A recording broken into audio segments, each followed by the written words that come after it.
안녕하세요. 아빠 매너티입니다.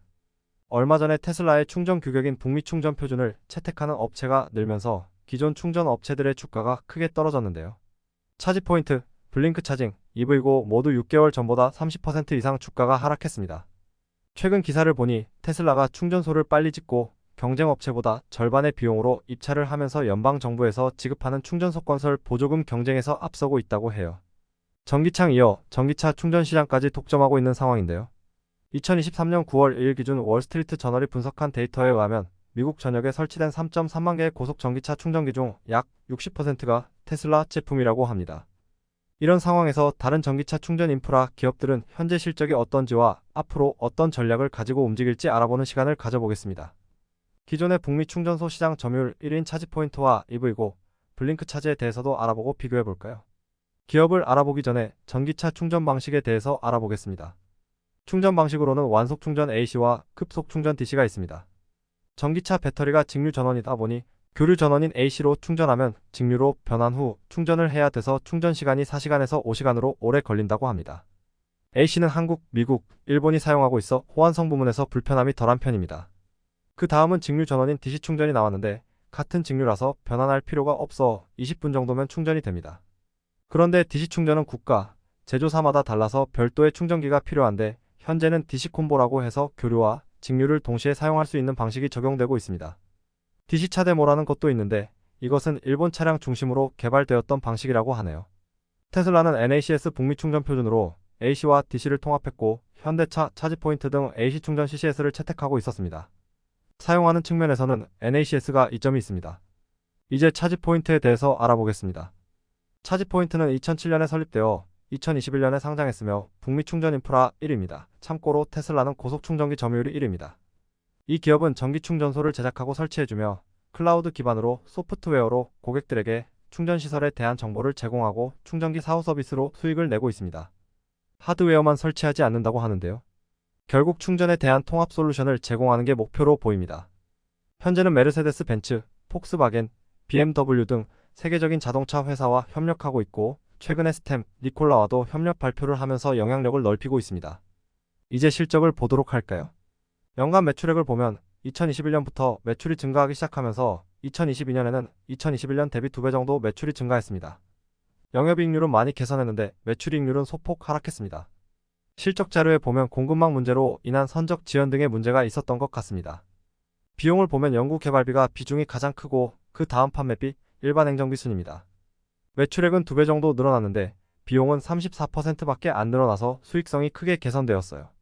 분기로 보면 매출은 우상향 추세고요. 2023년 2분기 매출은 1분기보다 15%가 증가했고 전년도 2분기와 비교하면 39% 성장입니다. 우려했던 것보다 매출이 나쁘지 않게 나온 것 같은데요. 문제는 매출이익률과 영업이익률이 많이 감소했습니다.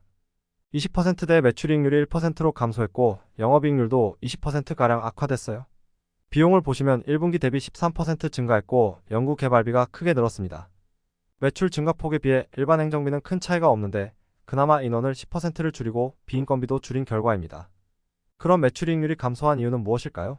이걸 다음 그래프를 통해 알아보겠습니다. 이제 부문별로 보겠습니다. 매출의 대부분은 네트워크 충전 시스템인데 전기차 충전 인프라를 의미합니다. 구독은 클라우드와 유지관리 서비스에 대한 수익이고요. 기타는 탄소 크레딧이나 기타 수수료 등이 포함되어 있어요. 네트워크 충전 시스템 2023년 2분기 실적은 2022년 4분기 이후로 최대 분기 매출을 기록합니다. 구독은 이번 2분기의 최대 매출이고요. 이익률을 보면 구독 부문 이익률은 40%로 높고 제일 큰 비중을 차지하는 네트워크 충전 시스템은 10에서 20%대입니다. 그런데 충전 시스템이 2분기에 적자로 돌아섰네요. 이것은 한 줄로 간단하게 나오는데 1세대 DC 충전 제품 재고가 많아서 재고 가치가 떨어진 부분에 대해서 손상 비용으로 반영한 것 같습니다. 다음은 지역별 매출입니다. 아직 정식 보고서가 안 나와서 2분기 데이터가 없지만 1분기까지만 보면 대부분의 매출은 북미 매출인데요.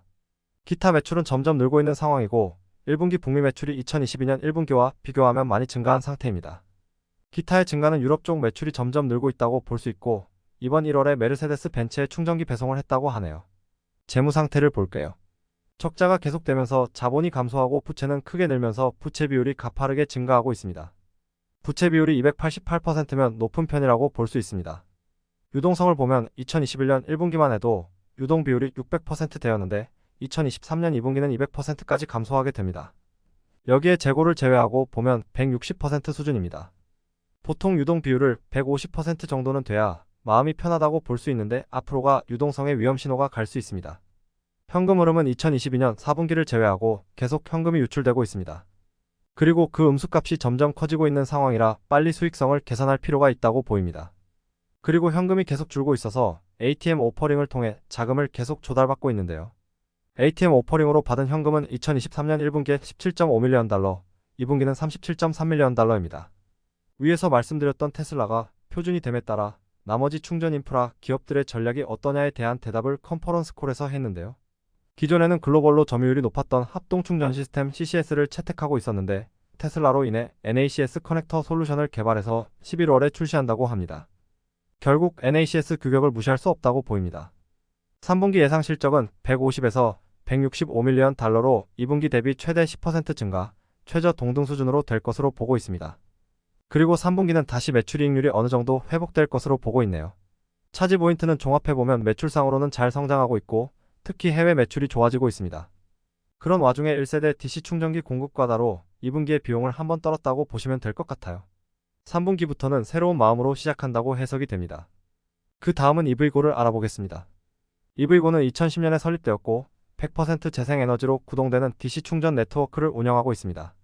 EV고는 DC 충전소로는 점유율이 가장 높다고 하는데 이번에 순위가 바뀌었겠네요.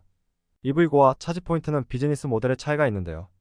차지포인트는 인프라를 구축해주기만 하고 운영을 안 하지만 EV고는 직접 운영도 한다는 차이가 있습니다.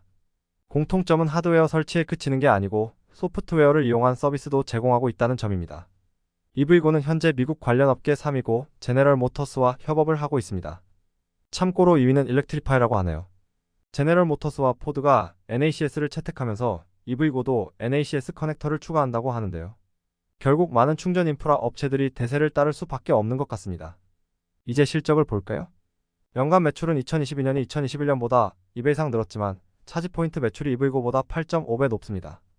매출원가는 차지포인트보다 조금 높은 수준인데 척자폭은 더 높네요. 분기별 매출을 보면 2022년 3분기까지 매출이 고만고만하다가 4분기부터 폭발적으로 늘어납니다. 2023년 2분기는 1분기보다 2배 증가한 50.6밀리언 달러를 기록했는데요. 매출이익률은 큰 차이가 없지만 영업이익률을 많이 개선했습니다. 비용을 보면 매출이 2배 늘어날 때 오히려 비용을 줄여버립니다. 2023년 1분기보다 11%를 감소했어요. 부문별로 자세히 보겠습니다. 2022년 4분기의 기타, 2023년 2분기의 통합솔루션 매출이 크게 증가했는데 4분기 기타도 아마 익스텐드라고 하는 통합솔루션으로 보입니다. 이 익스텐드란 EV고가 충전소 설계, 설치뿐만 아니라 운영, 유지까지 해주는 서비스로 소유권만 고객이 가지고 있는 것으로 해석되네요. 2022년 4분기부터 파일럿 컴퍼니와 계약을 맺었습니다. 제 생각에는 EV고가 직접 충전소를 설치하고 운영을 해서 많은 자금이 필요한데 익스텐드 서비스는 자금이 많이 없어도 높은 수익을 얻을 수 있는 서비스라는 생각이 드네요. 또 익스텐드 매출이 워낙 커서 그런데 충전 소매 부문 매출도 빠르게 증가하고 있습니다. 재무 상태를 보면 자본이 현재 잠식되어 있는 상태네요. 음수값이라 부채 비율은 큰 의미가 없어 보이고요. 다행히 2023년 2분기에 자본 잠식이 많이 줄어든 상태입니다. 왜 자본 잠식이 됐는지는 못 찾았는데 아마도 익스텐드를 하기 전까지 직접 충전소를 만들고 운영해서 자금이 많이 부족했던 게 아닌가 싶습니다. 유동성을 보면 2023년 1분기에 212%로 그 전부터 계속 유동 비율이 감소하다가 2분기에는 366%로 다시 올랐습니다. 적자인데 유동 비율이 증가하면 자금 조달을 받았다는 의미겠죠? 현금 흐름을 보면 차지 포인트와 마찬가지로 현금이 계속 나가고 있습니다. 그나마 2분기는 매출이 더 크게 늘어서 유출폭을 줄였습니다. 재무 흐름을 보면 2분기에 현금 유입이 크게 증가했는데 주식 공모로 128밀리언 달러를 조달받았습니다. 추가 소식으로는 IRA법으로 인한 보조금은 2024년부터 본격적으로 이루어질 것 같고요. 그리고 신규 고객 계정이 8만 2천 개가 늘어나는데 전체 고객 계정 수 68만 8천 개의 12% 수준입니다. 그리고 국가자동차 인프라 프로그램인 NEVI의 자금 제한 대상으로 선정되어 1,380만 달러의 보조금도 받게 되었습니다. EV고는 차지 포인트보다 최근 매출성 장세가 더 좋은 편이고 자본 잠식이 됐지만 자금 조달도 잘 받고 있어서 3분기도 기대해 볼 만한 것 같습니다. 마지막은 블링크 차징입니다. 블링크 차징은 2009년에 설립되어 2018년에 상장했고 EV고처럼 직접 충전소를 운영하는 기업입니다. EV고와 큰 차이는 없는데 차이점이라고 하면 블링크 차징이 좀 더 비즈니스 모델이 다양하다는 점입니다. 블링크 차징이 소유하고 부동산 파트너가 EV 충전소 설치 비용을 부담해서 수익을 공유하는 방식도 있고, 고객이 소유하는데 블링크가 설치와 운영을 도와주기도 하면서 고객과 블링크 차징 간의 유연한 비즈니스를 할 수 있습니다. 이제 실적을 볼까요? 연간 매출을 보면 2022년 들어서 매출과 수익성이 많이 좋아졌습니다. 매출은 EV고보다 약간 높은 상태입니다. 그래도 적자가 심한 편인데요. 비용을 보면 매출액보다 더 많은 비용을 쓰고 있습니다. 블링크 차징은 보상이란 항목이 따로 나와 있는데요. 보고서를 보니 임직원들에 대한 보상 비용이라고 합니다. 저렇게 보상 비용을 따로 표기한 기업도 처음 보는데, 보상 비용 비중이 제일 크다는 것이 주주들이 별로 안 좋아할 것 같네요. 당분간은 계속 성장해야 되는 단계라 어쩔 수 없는 상황일 것 같고, 보상 비용이 줄기 시작하면 수익성이 더 좋아질 것 같습니다. 분기 매출을 보면 우상향 추세고 2023년 2분기에 매출이 크게 뛰었습니다. 2분기 매출액이 1분기보다 50% 증가했고 매출이익률이 16%, 영업이익률은 20% 개선되었네요. 2022년 연간 매출액은 블링크 차징이 EV고보다 높았는데 2023년 2분기 매출은 EV고가 추월을 했습니다.